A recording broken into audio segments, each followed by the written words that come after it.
सत्यनारायण की कथा। व्यास जी ने कहा, एक समय की बात है, नैमिषारण्य तीर्थ में शौनकादिक 88,000 ऋषियों ने पुराणवेता श्री सूत जी से पूछा, हे सूत जी, इस कलयुग में वेद विद्यारहित मनुष्यों को प्रभु भक्ति किस प्रकार मिलेगी तथा उनका उद्धार कैसे होगा। हे मुनिश्रेष्ठ, कोई ऐसा व्रत अथवा तप कहिए जिसके करने से थोड़े ही समय में पुण्य प्राप्त हो तथा मनवांछित फल भी मिले। हमारी प्रबल इच्छा है कि हम ऐसी कथा सुने। सर्वशास्त्र ज्ञाता श्री सूत जी ने कहा, हे वैष्णवों में पूज्य, आप सब ने प्राणियों के हित की बात पूछी है। अब मैं उस श्रेष्ठ व्रत को आपसे कहूँगा जिसे नारद जी के पूछने पर लक्ष्मी नारायण भगवान ने उन्हें बताया था। कथा इस प्रकार है, आप सब सुने। एक समय देवर्षि नारद जी दूसरों के हित की इच्छा से सभी लोकों में घूमते हुए मृत्युलोक में आ पहुँचे। यहाँ अनेक योनियों में जन्मे प्रायः सभी मनुष्यों को अपने कर्मों के अनुसार कई दुखों से पीड़ित देखकर उन्होंने विचार किया कि किस यत्न के करने से प्राणियों के दुखों का नाश होगा। ऐसा मन में विचार कर श्री नारद विष्णुलोक गए। वहाँ श्वेतवर्ण और 4 भुजाओं वाले देवों के ईश नारायण को, जिनके हाथों में शंख, चक्र, गदा और पद्म थे तथा वरमाला पहने हुए थे, देखकर स्तुति करने लगे। नारद जी ने कहा, हे भगवन, आप अत्यंत शक्ति से संपन्न हैं, मन तथा वाणी भी आपको नहीं पा सकती, आपका आदि मध्य अंत भी नहीं है। आप निर्गुण स्वरूप सृष्टि के कारण भक्तों के दुखों को नष्ट करने वाले हो, आपको मेरा नमस्कार है। नारद जी से इस प्रकार की स्तुति सुनकर विष्णु बोले, हे मुनिश्रेष्ठ, आपके मन में क्या है, आपका किस काम के लिए यहाँ आगमन हुआ है, निःसंकोच कहें। तब नारद मुनि ने कहा, मृत्युलोक में सब मनुष्य जो अनेक योनियों में पैदा हुए हैं, अपने अपने कर्मों द्वारा अनेक प्रकार के दुखों से पीड़ित हैं। हे नाथ, यदि आप मुझ पर दया रखते हैं तो बताइए, उन मनुष्यों के सब दुख थोड़े से ही प्रयत्न से कैसे दूर हो सकते हैं। विष्णु भगवान ने कहा, हे नारद, मनुष्यों की भलाई के लिए तुमने ये बहुत अच्छा प्रश्न किया है। जिस व्रत के करने से मनुष्य मोह से छूट जाता है, वह व्रत मैं तुमसे कहना चाहता हूँ। बहुत पुण्य देने वाला, स्वर्ग तथा मृत्यु दोनों में दुर्लभ एक उत्तम व्रत है जो आज मैं प्रेमवश होकर तुमसे कहता हूँ। श्री सत्यनारायण भगवान का यह व्रत विधि विधान पूर्वक संपन्न करके मनुष्य इस धरती पर सुख भोग कर मरने पर मोक्ष को प्राप्त होता है।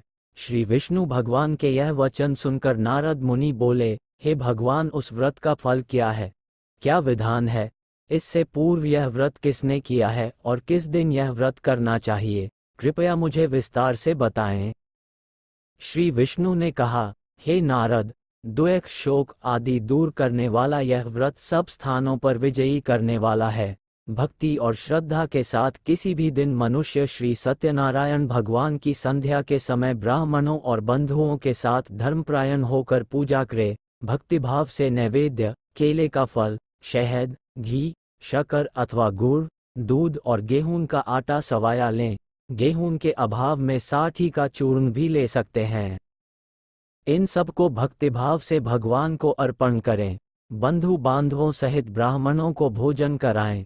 इसके पश्चात स्वयं भोजन करें। रात्रि में नृत्य गीत आदि का आयोजन कर श्री सत्यनारायण भगवान का स्मरण करता हुआ समय व्यतीत करें। कलिकाल में मृत्युलोक में यही एक लघु उपाय है जिससे अल्प समय और अल्प धन में महान पुण्य प्राप्त हो सकता है। द्वितीय अध्याय। सूत जी ने कहा, हे ऋषियों, जिन्होंने पहले समय में इस व्रत को किया है, उनका इतिहास कहता हूँ, आप सब ध्यान से सुने। सुंदर काशीपुरी नगरी में एक अत्यंत निर्धन ब्राह्मण रहता था। वह ब्राह्मण भूख और प्यास से बेचैन होकर पृथ्वी पर घूमता रहता था। ब्राह्मणों से प्रेम करने वाले श्री विष्णु भगवान ने ब्राह्मण को देखकर एक दिन बूढ़े ब्राह्मण का रूप धारण कर निर्धन ब्राह्मण के पास जाकर आदर के साथ पूछा, हे विप्र, तुम नित्य ही दुखी होकर पृथ्वी पर क्यों घूमते हो? हे श्रेष्ठ ब्राह्मण, ये सब मुझसे कहो, मैं सुनना चाहता हूँ। दरिद्र ब्राह्मण ने कहा, मैं निर्धन ब्राह्मण हूँ, भिक्षा के लिए पृथ्वी पर फिरता हूँ। हे भगवान, यदि आप इससे छुटकारा पाने का कोई उपाय जानते हो तो कृपा कर मुझे बताएं। वृद्ध ब्राह्मण का रूप धारण किए श्री विष्णु भगवान ने कहा, हे ब्राह्मण, श्री सत्यनारायण भगवान मनवांछित फल देने वाले हैं, इसलिए तुम उनका पूजन करो, इससे मनुष्य सब दुखों से मुक्त हो जाता है। दरिद्र ब्राह्मण को व्रत का सारा विधान बताकर बूढ़े ब्राह्मण का रूप धारण करने वाले श्री सत्यनारायण भगवान अंतर्ध्यान हो गए। जिस व्रत को वृद्ध ब्राह्मण ने बताया है, मैं उसको अवश्य करूंगा, यह निश्चय कर वह दरिद्र ब्राह्मण घर चला गया। परंतु उस रात्रि उस दरिद्र ब्राह्मण को नींद नहीं आई। अगले दिन वह जल्दी उठा और श्री सत्यनारायण भगवान का व्रत करने का निश्चय कर भिक्षा मांगने के लिए चल दिया। उस दिन उसको भिक्षा में बहुत धन मिला, जिससे उसने पूजा का सामान खरीदा और घर आकर अपने बंधु बांधवों के साथ भगवान श्री सत्यनारायण का व्रत किया। इसके करने से वह दरिद्र ब्राह्मण सब दुखों से छूटकर अनेक प्रकार की संपत्तियों से युक्त हो गया। तभी से वह विप्र हर मास व्रत करने लगा। इसी प्रकार सत्यनारायण भगवान के व्रत को जो शास्त्र विधि के अनुसार करेगा, वह सब पापों से छूटकर मोक्ष को प्राप्त होगा। आगे जो मनुष्य पृथ्वी पर श्री सत्यनारायण भगवान का व्रत करेगा, वह सब दुखों से छूट जाएगा। इस तरह नारद जी से सत्यनारायण भगवान का कहा हुआ व्रत मैंने तुमसे कहा। हे विप्रो, अब आप और क्या सुनना चाहते हैं, मुझे बताएं। ऋषियों ने कहा, हे मुनीश्वर, संसार में इस विप्र से सुनकर किस किस ने इस व्रत को किया, ये हम सब सुनना चाहते हैं। इसके लिए हमारे मन में श्रद्धा है। श्री सूत जी ने कहा, हे मुनियों, जिस जिस प्राणी ने इस व्रत को किया है उन सब की कथा सुनो। एक समय वह ब्राह्मण धन और ऐश्वर्य के अनुसार बंधु बांधवों के साथ अपने घर पर व्रत कर रहा था। उसी समय एक लकड़ी बेचने वाला बूढ़ा व्यक्ति वहां आया। उसने सिर पर रखा लकड़ियों का गट्ठर बाहर रख दिया और विप्र के मकान में चला गया। प्यास से व्याकुल लकड़हारे ने विप्र को व्रत करते देखा। वह प्यास को भूल गया। उसने उस विप्र को नमस्कार किया और पूछा, हे विप्र, आप ये किसका पूजन कर रहे हैं? इस व्रत से आपको क्या फल मिलता है? कृपा करके मुझे बताएं। ब्राह्मण ने कहा, सब मनोकामनाओं को पूरा करने वाला ये श्री सत्यनारायण भगवान का व्रत है। इनकी ही कृपा से मेरे यहाँ धन धान्य आदि की वृद्धि हुई। विप्र से इस व्रत के बारे में जानकर वह लकड़हारा बहुत प्रसन्न हुआ। भगवान का चरणामृत ले और भोजन करने के बाद वह अपने घर को चला गया। अगले दिन लकड़हारे ने अपने मन में संकल्प किया कि आज ग्राम में लकड़ी बेचने से जो धन मिलेगा उसी से भगवान सत्यनारायण का उत्तम व्रत करूंगा। मन में ऐसा विचार कर वह लकड़हारा लकड़ियों का गट्ठर अपने सिर पर रखकर जिस नगर में धनवान लोग रहते थे वहां गया। उस दिन उसे उन लकड़ियों के चौगुने दाम मिले।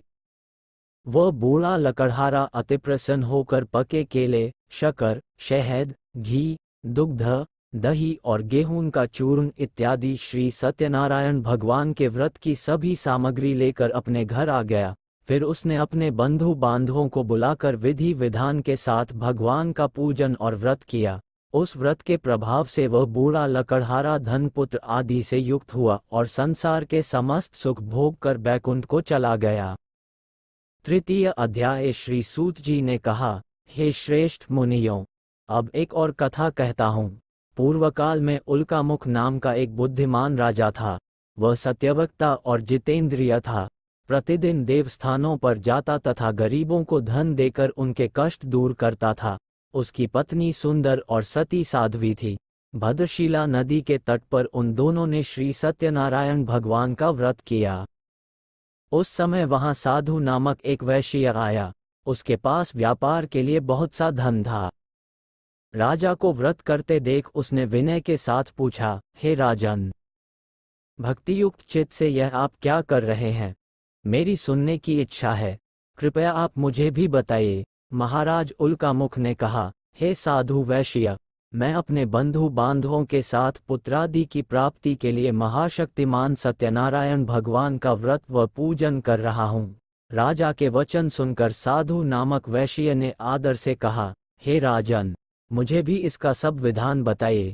मैं भी आपके कथानुसार इस व्रत को करूंगा। मेरे यहाँ भी कोई संतान नहीं है। मुझे विश्वास है कि इससे निश्चय ही मेरे यहाँ भी संतान होगी।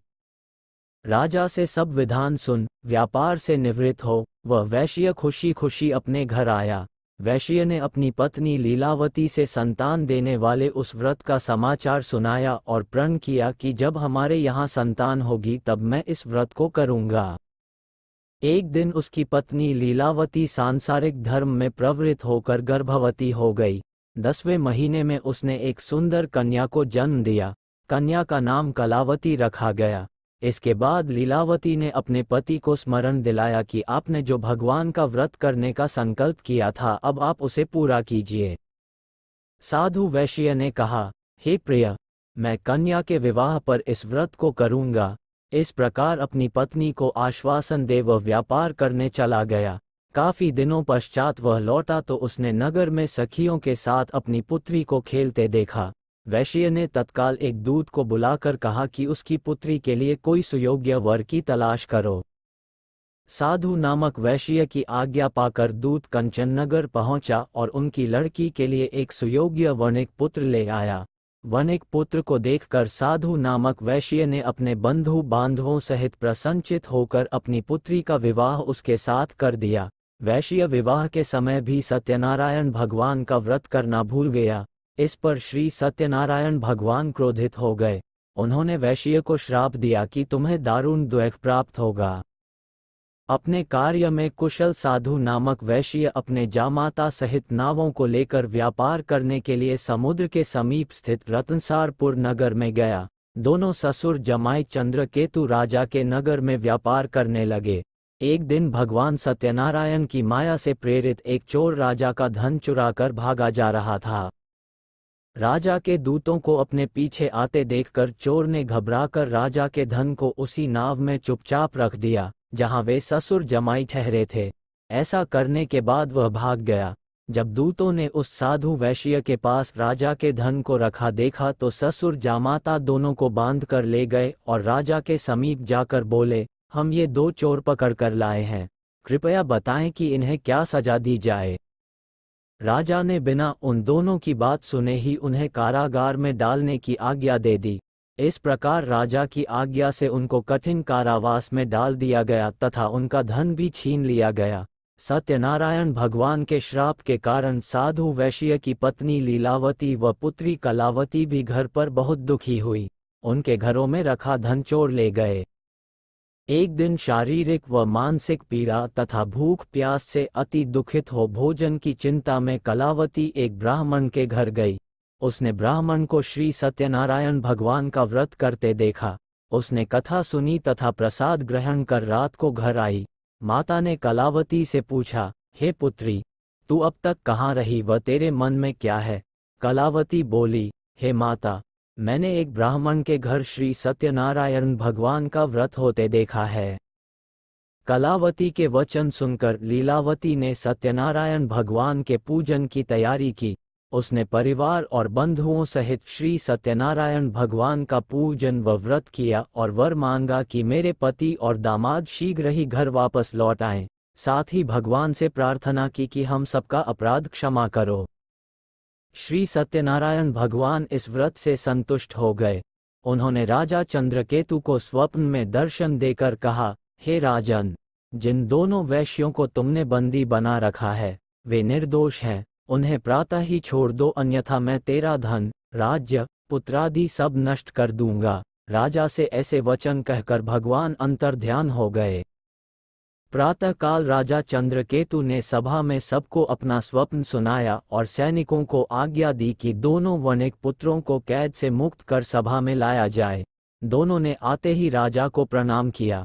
राजा ने उनसे कहा, हे महानुभावों, तुम्हें भाविवश ऐसा कठिन दुख प्राप्त हुआ है।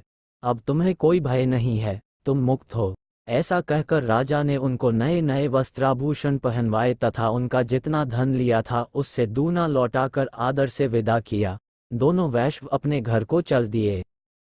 चतुर्थ अध्याय। श्री सूत जी ने आगे कहा, वैश्य और उसके जमाई ने मंगलाचार करके यात्रा आरंभ की और अपने नगर की ओर चल पड़े। उनके थोड़ी दूर आगे बढ़ने पर दंडी वेशधारी श्री सत्यनारायण भगवान ने उससे पूछा, हे साधु, तेरी नाव में क्या है? अभिमानी वणिक हंसता हुआ बोला, हे दंडी, आप क्यों पूछते हैं? क्या धन लेने की इच्छा है? मेरी नाव में तो बेल और पत्ते भरे हैं। वैश्य का कठोर वचन सुनकर दंडी वेशधारी श्री सत्यनारायण भगवान ने कहा, तुम्हारा वचन सत्य हो। ऐसा कहकर वे वहां से कुछ दूर जाकर समुद्र के किनारे बैठ गए। दंडी महाराजा के जाने के पश्चात वैश्य ने नित्य क्रिया से निवृत्त होने के बाद नाव को ऊंची उठी देखकर अचंभा किया तथा नाव में बेल पत्ते आदि देखकर मूर्छित हो जमीन पर गिर पड़ा।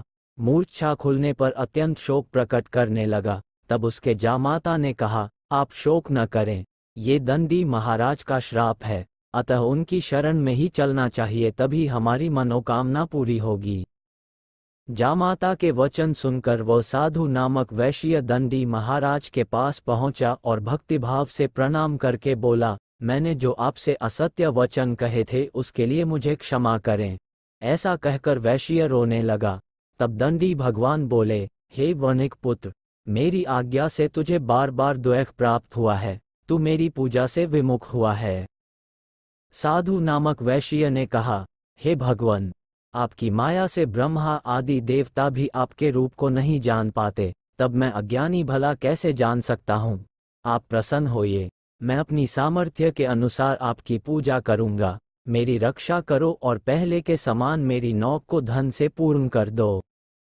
उसके भक्तियुक्त वचन सुनकर श्री सत्यनारायण भगवान प्रसन्न हो गए और उसकी इच्छानुसार वर देकर अंतर ध्यान हो गए। तब ससुर व जामाता दोनों ने नाव पर आकर देखा कि नाव धन से परिपूर्ण है। फिर वह भगवान सत्यनारायण का पूजन कर जामाता सहित अपने नगर को चला।